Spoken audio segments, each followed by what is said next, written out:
You cannot live a lie.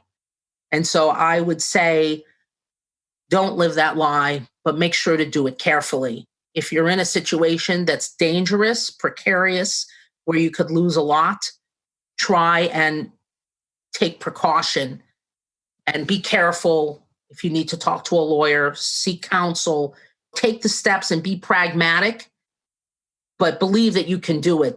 This is truth. You have to be able to breathe and wake up in the morning and feel okay.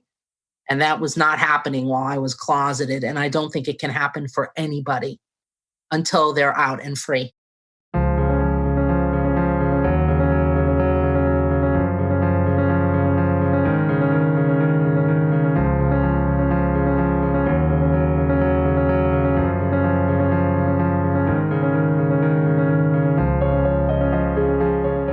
Welcome to Grain Rainbows, the podcast community for people coming out LGBT plus later in life. I'm your host, Dr. Ginger Campbell, and wherever you are in your journey, I hope these stories will help you feel less alone. My guest today is Elana Koop, and she is going to share her story of coming out from within the Orthodox Jewish community. I found Elana's story very inspiring, and I'm sure you will too. Before I jump into Elana's interview, I want to remind you that you can find more episodes of Grain Rainbows at grainrainbows.com, and you can subscribe for free in your favorite podcasting app. You can send me feedback at grainrainbows@gmail.com. You can submit voice feedback at speakpipe.com/Doc Artemis, and you can post to our Grain Rainbows Facebook fan page. I recently made some important changes to our private Facebook group, so please stay tuned to the end to learn more about that. I usually save all my announcements into the end, but I want to mention that starting next month, April 2020, Grain Rainbows will be going from the first Monday to the first Friday every month. Elana, would you start out by telling us how you discovered Grain Rainbows? Yeah, I think I was just browsing through some podcasts on Pandora because I have a long commute and the music gets kind of boring. And so I said, well, let me get into some podcasts. Everybody's listening to podcasts nowadays. And obviously I'm interested in coming out stories and LGBT anything podcast. And that's how I came across you. So I started listening and I was very interested. Great. And I really am excited to hear that you found the show through Pandora, because I think that's relatively new for Pandora to have podcasts. And I've been thinking that it might be a really good tool for finding listeners who wouldn't necessarily listen to podcasts. So I'm glad to hear that's how you found it. So do you want to tell us a little bit about your story? Sure, absolutely. So I'm 49 now. I didn't come out. I'm starting a little bit kind of at the end and then jumping around a bit. I didn't come out until I was about 37. And when I say come out, I mean kind of to myself and those closest to me, but not in general life.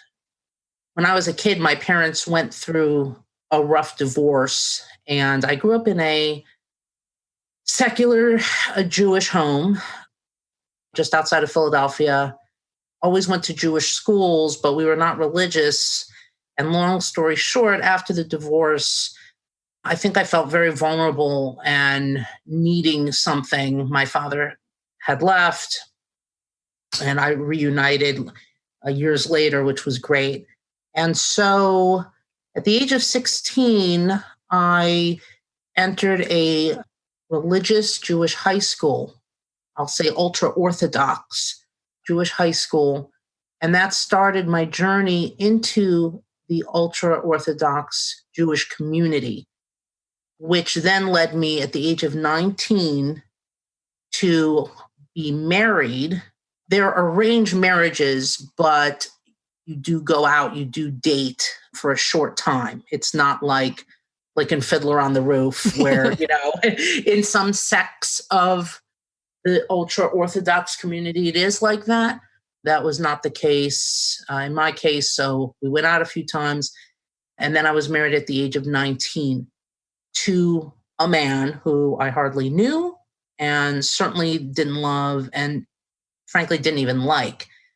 Backtracking a little bit, my first same sex attraction, although I didn't recognize it as such at the time, was, believe it or not, when I was watching The Facts of Life. I don't know if you remember that sitcom. Vaguely, yeah. And I had a major crush on Joe. And then it happened again when I was 18 in school. I developed a pretty heavy crush on a classmate of mine. I could see that she felt it too, but it was not doable in that community. And we just remained very good friends and never discussed it.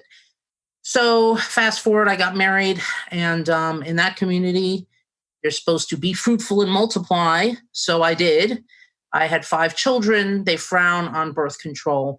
Just to explain that community a little bit, it is very fundamentalist. It is very strict, a lot of rules and regulations surrounding things like modesty, the way you dress, what you eat, obviously kosher food, Sabbath, holidays, hundreds and hundreds, thousands of laws and rules pertaining to everyday life. So that meant that when I got married at 19, I covered my hair with a wig and I had to wear modest clothing, which meant that every part of my body had to be covered, not my face and not past the elbows, but everything from the elbows up, your collarbones, skirts, no pants, stockings or long socks.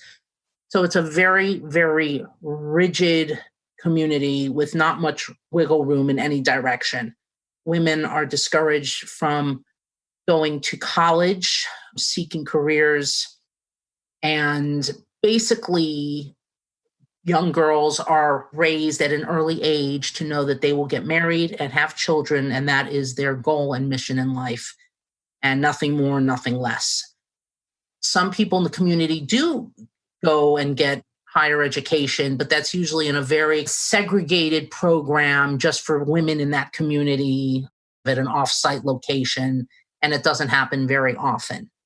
So when I got married, I moved to Lakewood, New Jersey, which is in basically central New Jersey. It is an ultra-Orthodox enclave.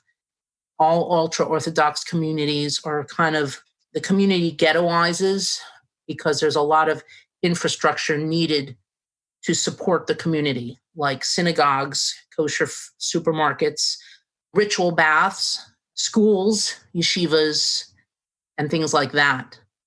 It also is helpful to create a strong voting bloc. And that's another reason why ultra-Orthodox Jews do ghettoize, is to create that voting bloc. Would you explain what you mean by the word ghettoize? Because I don't think a lot of people understand it in the context you're using it. Absolutely. So what I mean is that these communities, like in Lakewood, like Muncie, New York, like Brooklyn, certain parts of Brooklyn, New York, and other communities across the globe, they live in their own communities and really nobody else lives in the community except only members of the Jewish community. So when homes are built in new developments, this is illegal, but they are sold only to Orthodox Jews. That's what I mean. It's kind of isolationist, and the community members keep to themselves, except the men, of course, they go out in the work. They're in the workforce, in the regular workforce. So even though that's not necessarily common in Lakewood, a lot of the men continue to learn in yeshiva after they're married, and they get a monthly stipend to do that. But obviously the men are much more out in the community than the women. So what I mean by ghettoize is that we are a community unto ourselves. We shop in our own stores. We pray in our own houses of worship. We go to our own private Jewish schools. And any other members of other communities don't mix. There's no mixing involved. So to me, as a non-Jewish person, this seems kind of ironic because the ghettos that existed in the time of World War II, they were forced on the Jewish community, right? And it didn't mean economic, like the word ghetto means to most of us now, but it was a forced isolation. But this is a chosen isolation. That's actually a great point, Ginger. That's a really great point. There's actually a lot of irony if you think about it. Yes, it is a chosen isolation, and that isolation is actually taught in schools from a very, very early age, as early as 3, where little, very ultra Orthodox kids, like my own children who went to these schools, were taught that we don't want to mix with the outside. The outsiders don't like us. Kids are kind of raised with a feeling that anybody who's not them doesn't like them, that anybody who's not them is anti-Semitic.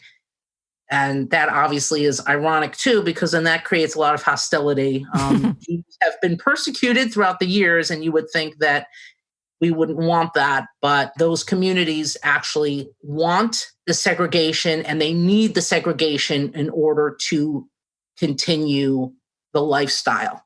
Do you mind backing up to your own attraction to this community? Because you told me that you didn't start out Orthodox. So was it that sense of community and belonging that drew you?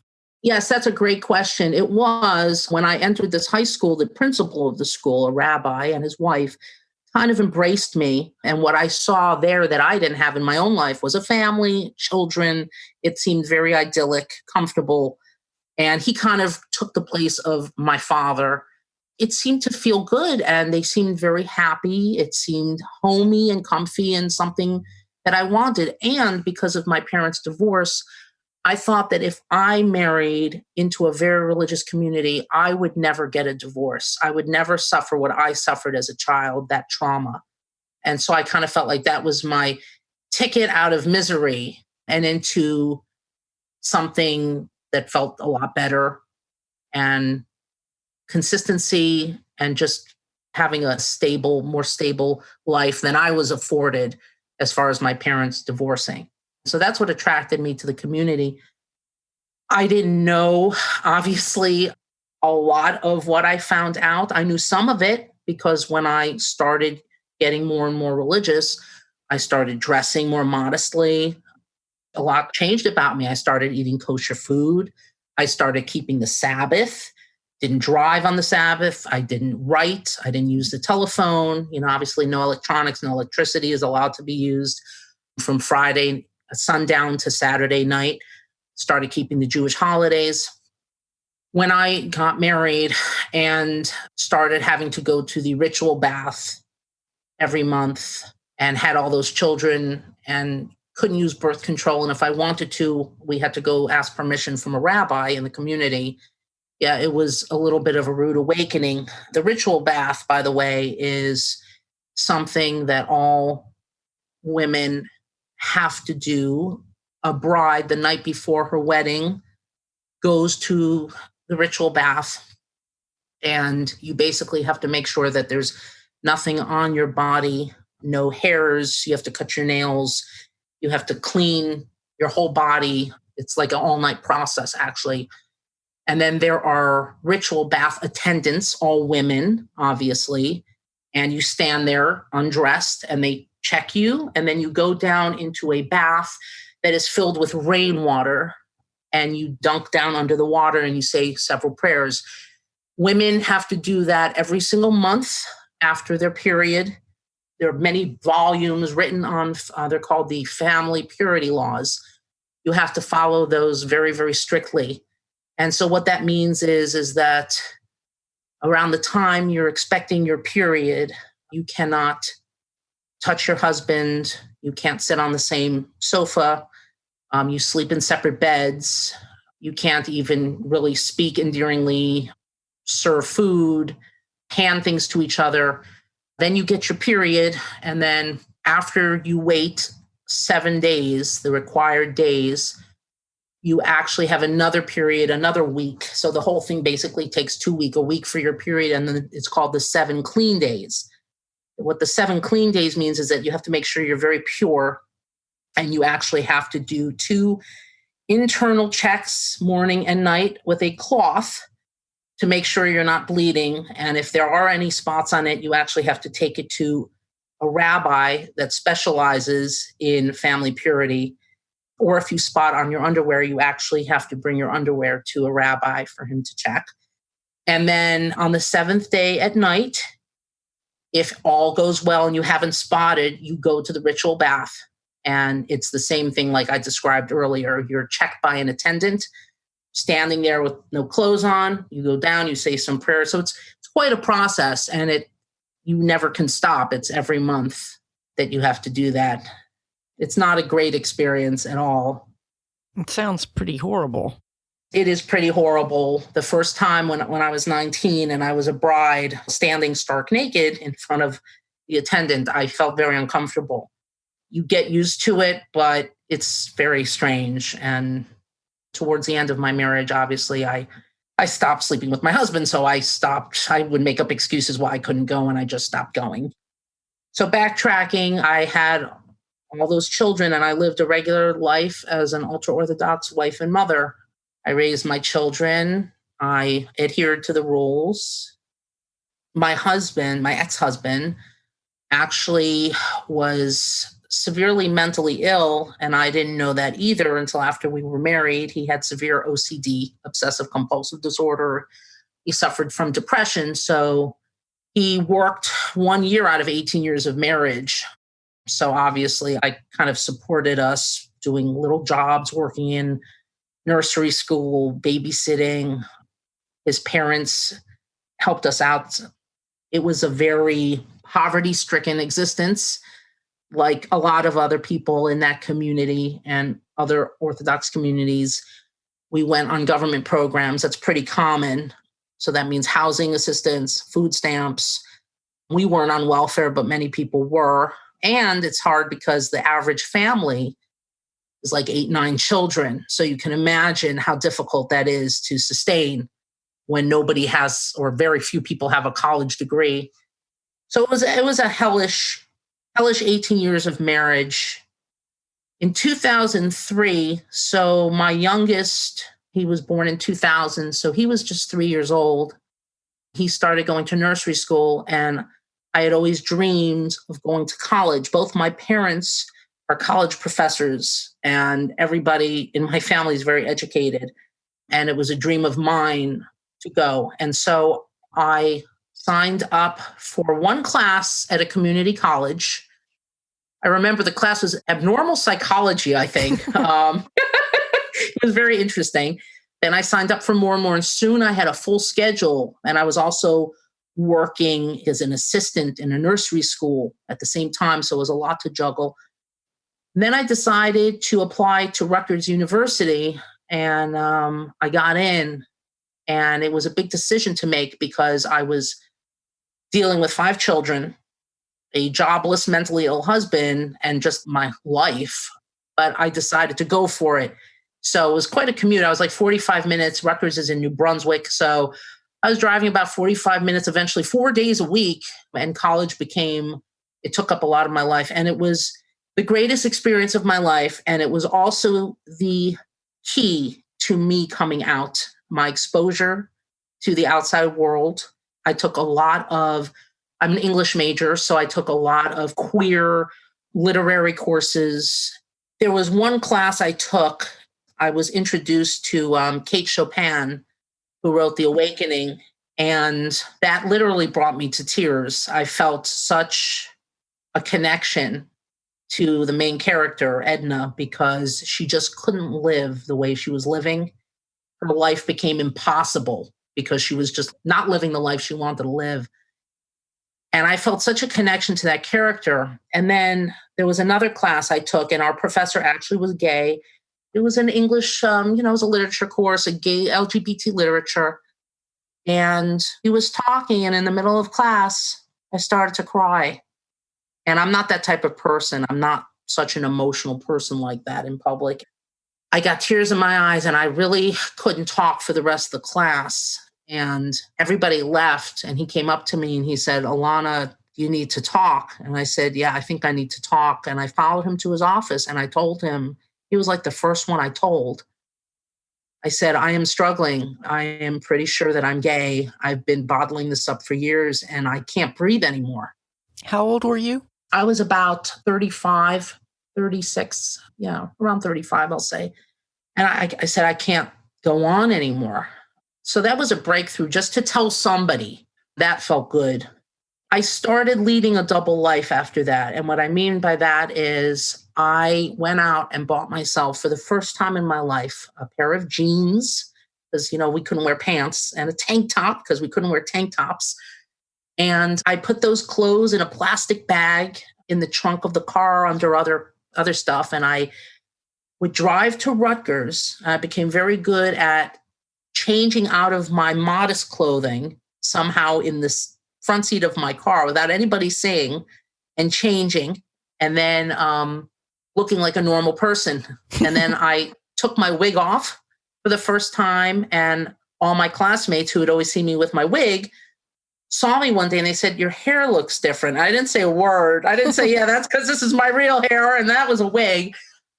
That was the beginning of a double life for me. It was literally living a double life, keeping a change of clothes. And then I actually I found a coming out group in Germantown, PA. Did not prove to be helpful. Then I saw a series of therapists, which also, I hate to say it, was a disaster. One told me to sleep with a friend of mine who I was attracted to get it out of my system, which only made me feel really bad about myself and like I was doing something wrong if I needed to get it out of my system. That wasn't helpful at all. It's just a series of bad experiences. And I remember saying something what I think alcoholics say it. I think I'm attracted to women, but I know I'm not a lesbian. I remember saying that, which is so stupid now that I think back, but I was in denial. I really didn't want to be gay because then that would present a whole pile of problems for me. You can't be gay in that community, in the ultra-Orthodox community. It's a sin and you will be shunned and kicked out. Not to mention, I could never be out with that because my ex-husband would try and get custody of my children, which he did without even knowing that. So finally, I actually put a profile, and this was already, I was kind of separated from my husband, meaning we were not sleeping together. I had not slept with him for a long time. I didn't say a word about my sexuality, but I knew I was going to have to leave. I was just waiting to graduate from Rutgers and get my degree so I could support myself. I'm going to break in here for a moment to remind you that I'm always looking for listeners like you who are willing to share their stories. You don't have to do a whole interview if that seems too intimidating. You can share via email or voicemail and even remain anonymous. So I'm going to share an anonymous email with you right now. Dear Ginger, thank you for continuing to produce excellent content on your podcasts. I particularly appreciated episode 28, Lesbian Epiphanies. Listening to this episode was such a validating experience for me. Recognizing my internalized homophobia was an important step in my coming out process, but I had never considered how internalized misogyny might be a contributing factor to why the coming out process was so difficult. I was fortunate to have powerful female role models in my life and to grow up in a time and place that afforded many opportunities for women. So I often dismiss the fact that there are still prevailing cultural norms and biases about gender. This episode made me realize that ignoring these biases does not do anyone any favors. I have recommended this episode to many of my friends, both gay and otherwise. Thank you again for your podcasts. They are both enjoyable to listen to and a fantastic resource. So I want to thank the person who submitted this, since, of course, they know who they are, and mention that I did share this with permission. You can email me at grayingrainbows@gmail.com. But of course, if you want the support of other listeners, then that's when you'll want to go to the group, which I'll talk about more in my closing remarks. I actually, towards the end of my marriage, like the last 6 months, I put a profile on a dating site, and I discovered Asbury Park, New Jersey, which is a gay mecca. Went to the nightclub there and was blown away. And I was sure that I was going to be struck down, all the horrifying, evil things going on there. I actually met a couple of women. It was a wild month of I just gave it up. You know what I mean? I knew I was gay and I just completely gave it up. And on that site, I met my current partner now. And that was really exciting because I had never been in love with anybody before. But it was also really dangerous because I was seeing her while I was still living with my husband and children. And I was contemplating filing for divorce, and I got myself a lawyer, and I told him, okay, let's file. And then I got so scared and I took it back. But I finally filed for divorce a few months later.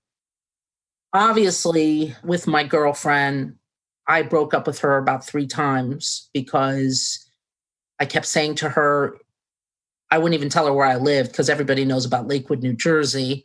And then she would know that I was part of that community. So believe it or not, for a while there, she had no idea what world I was living in.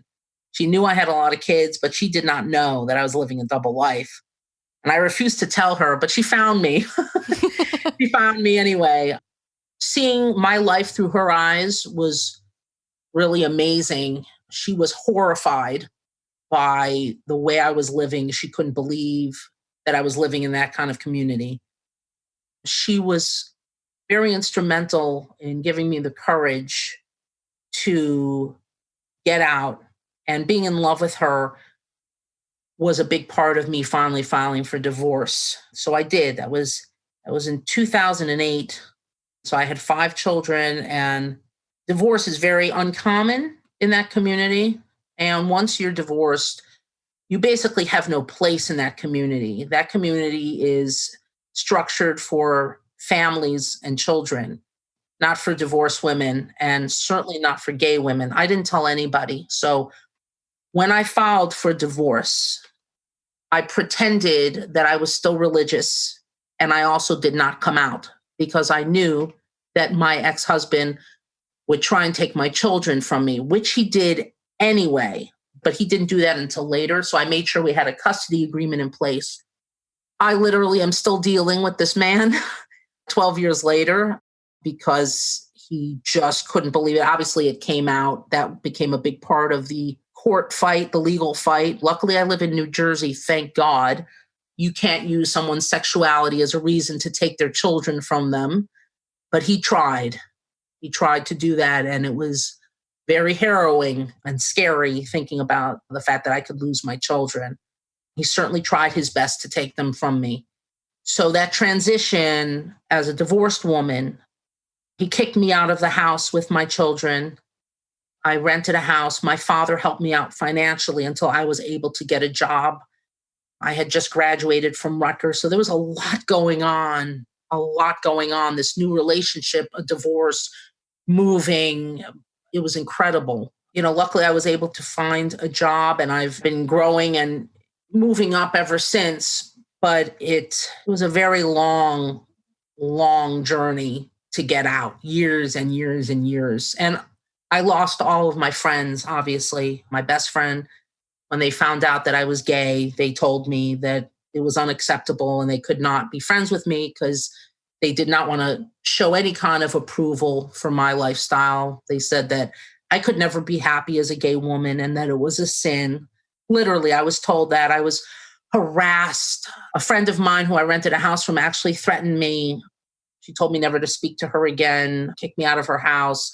I lost everybody. And it was really horrible because I had a lot of friends. So you basically have to start again. There's a whole organization actually that's just for ultra-Orthodox people leaving the community. And I'm talking about it's for everybody and anybody but especially people that were raised like that. I wasn't, but people born. It's very much like starting your whole life anew. Like the education in the schools, my kids struggled. I had to, of course, legally fight to pull them out of their ultra-Orthodox yeshivas. There was a learning curve because in the boys' schools, especially, a lot of them don't even have secular programs. So they had to learn some basics. the education system is just totally different and focused, obviously, on Jewish studies. So it's a huge process to leave. And if you leave, you need to be prepared to lose a lot. I did. I lost my son. He doesn't talk to me anymore, my second oldest. We sent him away to yeshiva, which is very typical when they enter for high school in ninth grade. It's very typical to send boys out of town to an out of town high school and post high school. His rabbis told him that he could not eat in my house because even though I was still kosher, I was keeping it kosher for him because I knew he was still religious and he had no interest in leaving. But he was told that he couldn't eat in my house because I didn't believe in God. And if I didn't believe in God, then I couldn't be trusted. And I haven't spoken to my son in probably 10 years. He got married and had a baby, and I just found out through the grapevine. So he won't talk to me anymore. So that was a huge loss, obviously. But it is what it is. I know people who have left who've lost all of their children. So I guess I'm lucky because I have 4 that I managed to get out of there, and they're living great lives. Maybe someday you will get back with your son. I mean, you never, as long as you're both alive, there's hope. That's true. Where there is life, there is hope. You're right about that. That's one of the lessons I've learned from talking to people on this show is surprising things can happen. So what about your parents? Both of them were very accepting because they were cool, regular people, very liberal and progressive. I think they might have been a little surprised, but they certainly didn't show it. When I told my mother for the first time, I said, after the divorce, and I said, Mommy, I met somebody, and she said to me on the phone, "Oh, who is he?" And I said, "Well, he is a she, and her name is Catherine." And she said, "Oh, and that was it. That was the extent of it. Everybody in my family, and that was huge. They were accepting, and I had no issue because my family, they're a bunch of progressive, liberal, open-minded people. So no issues there." So that's a blessing. Yes, it is. Definitely is. It sounds like your story, obviously it's unique in its own way, but so many people I talk to, it's like the problem with the marriage is not necessarily caused by one's sexuality. It sounds like your marriage already had its own problems. From minute one, and one of the things that bothered me, you don't know how many people said to me, "Oh, you know what? You're really straight. The only reason you're gay or you think you're gay is because of who you're married to. And if you married a normal guy, you'd be fine." And my argument back was, well, that's not true because I had same-sex attraction before I ever got married. And every boy that I went out with on these arranged dates, I never felt anything. And I remember even talking to my rabbi, going to him for counsel, saying, "I don't feel anything." And he was saying, "Don't worry, that will come." And just thinking about being intimate with any of these men literally made me sick to my stomach. But I just kind of ignored it like a fool. I mean, I was 19 years old, and from minute one, it was a disaster of a marriage. I mean, I didn't even know this man, and then when I knew him, I didn't like him. So it was problematic all the way through, and I would have divorced him had I not been closeted also. Absolutely. So do you have any particular lessons that you want to share with the listeners, like things you wish you'd known or you want to share? Well, never join a cult. That's a takeaway. Don't do it.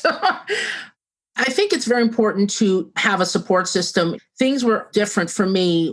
You could not have a computer or access to the internet. And it was also in the very early days of the internet as well. And there were not a lot of these groups and support systems and on social media and all that there are today. I really wish I would have had those communities. It would have made my journey a lot easier. So I would say something like Graying Rainbows, whether it's a podcast or on your Facebook page. It's so important because you need that support.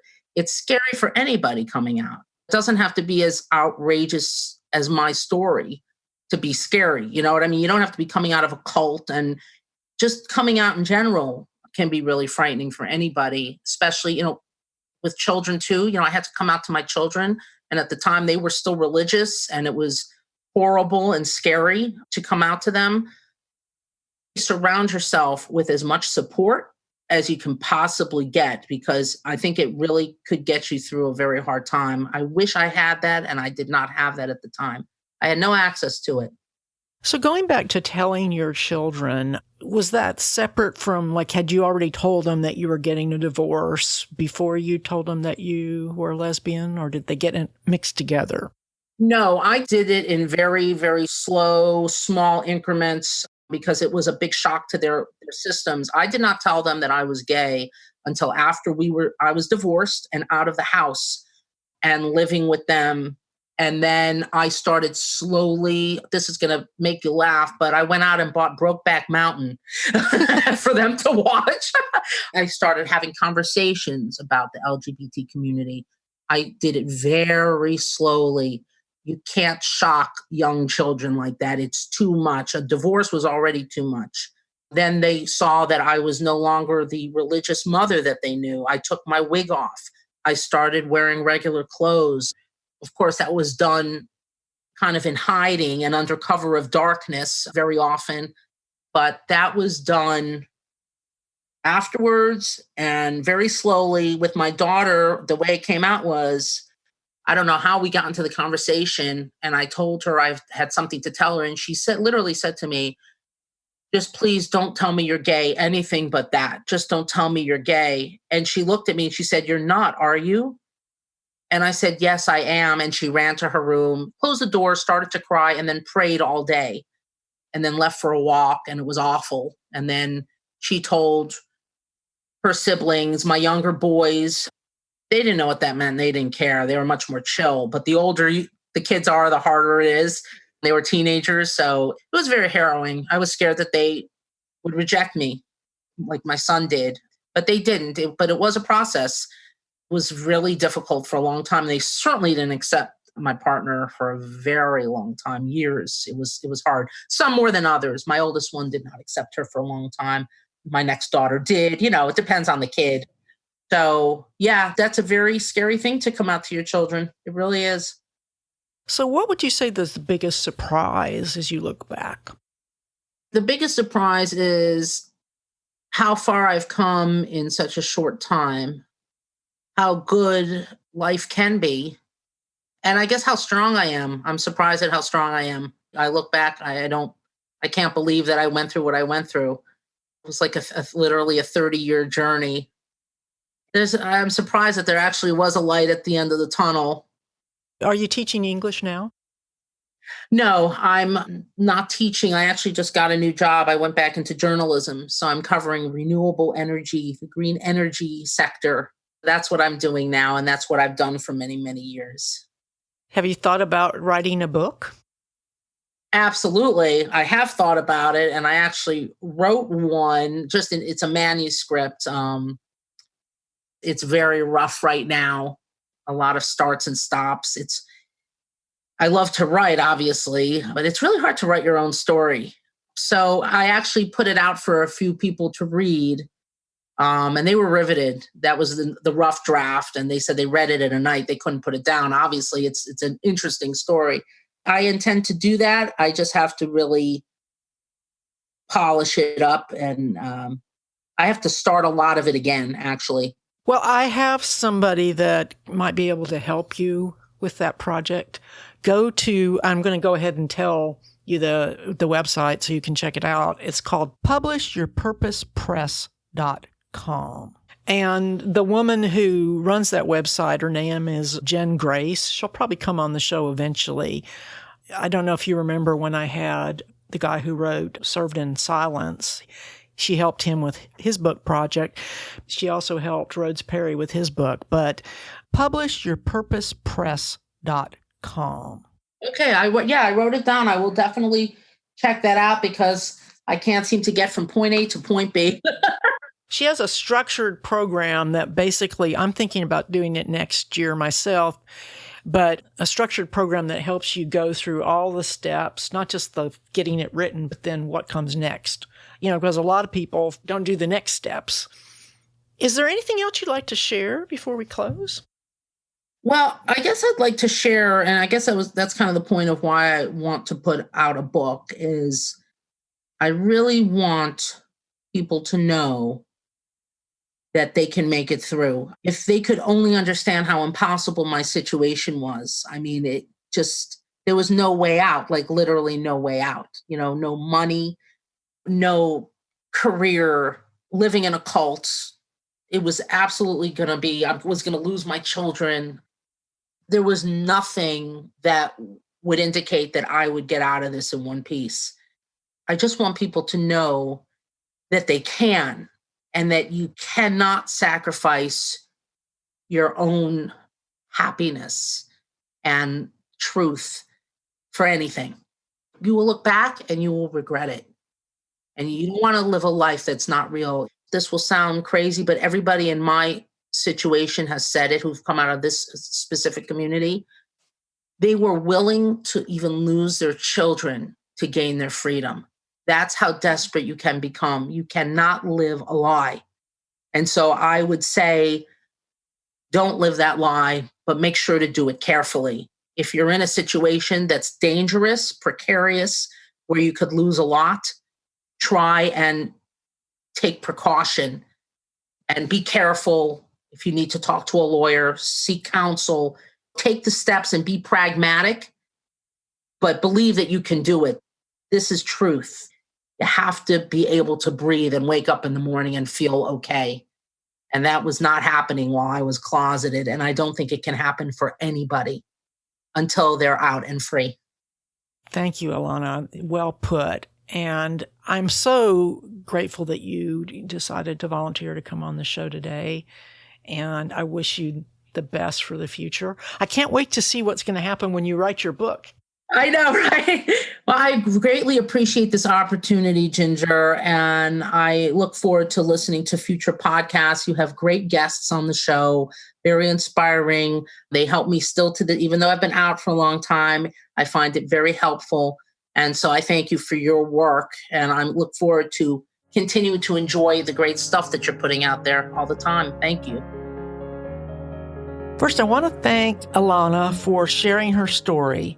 She reminds us that we are all stronger and braver than we think we are. I want to encourage you to email me if you're interested in sharing your story, because remember, when you share, you help other people feel less alone. And if you don't want to be on the show, you can share your story via email, such as the anonymous email I shared earlier today. I also appreciate suggestions for guests. I'm particularly interested in having more authors on Grain Rainbows, and I would love to hear about your favorite books or any other resource you want to share. This brings me back to the Grain Rainbows community. Besides the podcast and its website at grainrainbows.com, you can find Grain Rainbows in two places on Facebook. There's the Facebook fan page, which is the public page where you share feedback with everyone. And then there's the private group. I think that some of you may be confused about the difference between the page and the group. In fact, recently I found several messages on the page that were for people wanting to join the group. Like I said before, the page is public.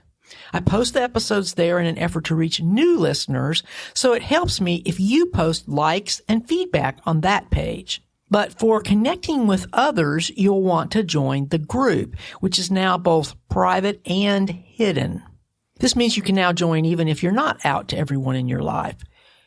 Making the group hidden will improve your privacy, but it does make joining a little harder because you'll have to send me a request and then I have to send you a link. It's kind of clunky.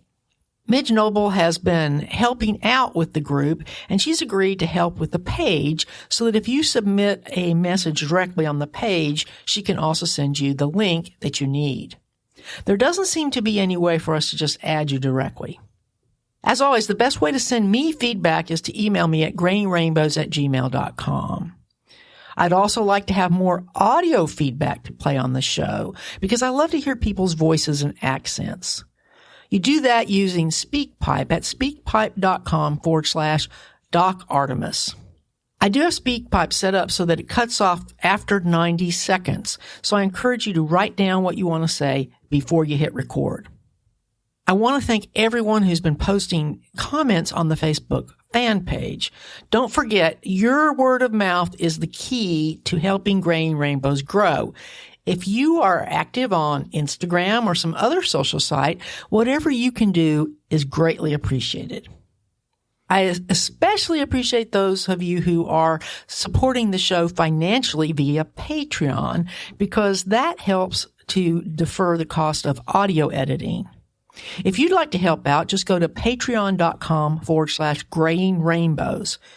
Then you can select a monthly pledge that fits your budget.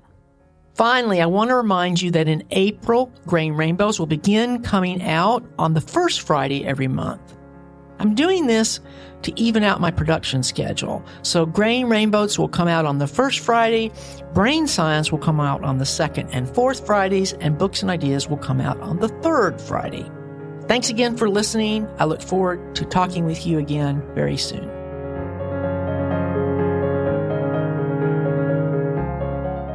Graying Rainbows is copyright 2020 to Virginia Campbell, MD. You may copy it to share it with others, but for any other uses or derivatives, please contact me at grayingrainbows@gmail.com.